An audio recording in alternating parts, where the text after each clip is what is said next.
পয়সা খরচ করে নাটক করতাম, পকেটের পয়সা খরচ করে।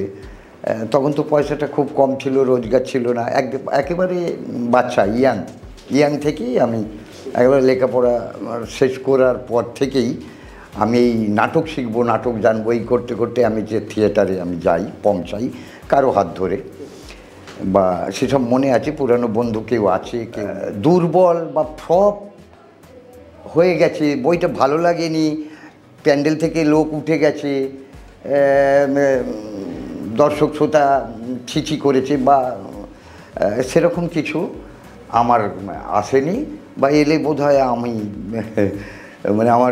আমি ছেড়েই দেবো, এরকম একটা ব্যাপার, যে আমি কি কাজ করছি, এরকম লোকে ভালো লাগছে না, এরকম ব্যাপার আজও পর্যন্ত চলছে। আমি যতগুলো বই পার করে এসেছি, যে আমার সব বই এখন দাস এন্ড কোম্পানি, মনের কথা আমি শুনবো তোমার মুখ দিয়ে।